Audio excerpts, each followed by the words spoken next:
कैसे हैं नाजरीन। Good afternoon. आज हमें बॉर्डर पार से एक रिक्वेस्ट आई थी कि उन्हें बताया जाए कि उनकी लीची और लौंगन के पौधों को टिप बर्न क्यों होता है।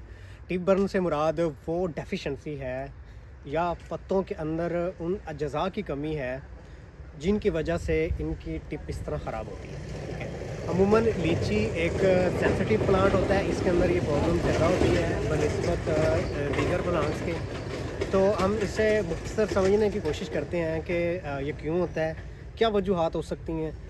वजह बिल्कुल सिंपल हैं और हम उन्हें इजीली रिकवर भी कर सकते हैं। नंबर वन, हमारी जब उनसे बात हुई तो उन्होंने बताया कि वो NPK देते हैं 2 चम्मच फ़ी पौधे के हिसाब से, जबकि 2 चम्मच तकरीबन 20 ग्राम बनता है। आप 2 चम्मच NPK एक पौधे को नहीं दे सकते, ये बहुत एक्सेसिव अमाउंट है। अगर इसके अलावा आपकी ज़मीन रेतली है या कि उसके अंदर पहले से गोबर या वर्मी कंपोस्ट डाली गई है, तो वो पोटाश और नाइट्रोजन की मिकदार डबल हो जाती है। ठीक है, जो कि आपकी जो टिप है उसे नुकसान दे सकती है। अमूमन ये नए जो पत्ते होते हैं उनके अंदर ये प्रॉब्लम कम होती है। पुराने पत्तों के अंदर ये मसाइल ज़्यादा होते हैं, जिन्हें हम मैच्योर लीव कहते हैं और जिन्हें फिर सूख के गिरना होता है। अब हम इन्हें इसकी दूसरी वजूहात पे जाते हैं।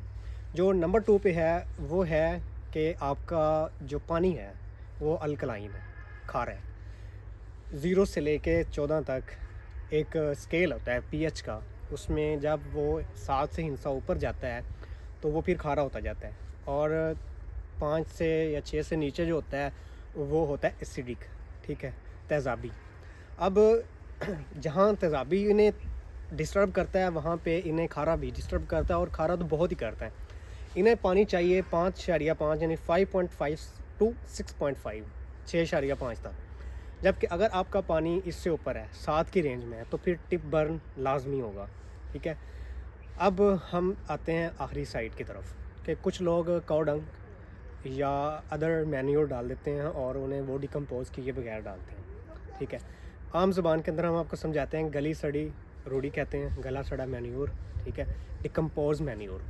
जब आप लीची जैसे हसास पौधे को गले सड़े पत्ते के बगैर यानी कि रॉ मैन्योर डालते हैं, तो फिर वो फंगस होती है या अदर बैक्टीरियाज होते हैं, फिर वो लीची पे अटैक करते हैं और लीची की ये कंडीशन हो जाती है। बाज़ औक़ात इससे भी सेंसिटिव डिजीज़ लग जाती हैं लीची को, कि इसके जो टहनी होती है वो सर सब्ज़ होती है लेकिन उस पर पत्ता एक भी नहीं होता, जो पत्ता होता है उसे वायरस किल कर देता है। ठीक है, ये होती है इसकी कंडीशन। अब आप इसको रिकवर कैसे कर सकते हैं?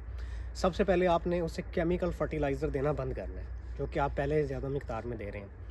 अगर आप पहले 2 चम्मच दे रहे हैं तो आपने आधा चम्मच वो भी महीने में एक बार देना है। अगर आपने वर्मी कंपोस्ट देनी है तो वह भी उससे दायरे की शक्ल में देनी है, तने से थोड़ा सा दूर, ताकि वो डिकम्पोज हो, वो सोल्व हो, ना कि वो तने के ऊपर अटैक करे। क्योंकि इन जानदारों के अंदर भी एक अपना नेचुरल सेल लाइफ होती है, उस सेल लाइफ को बचाना बहुत ज़रूरी होता है हमारे लिए।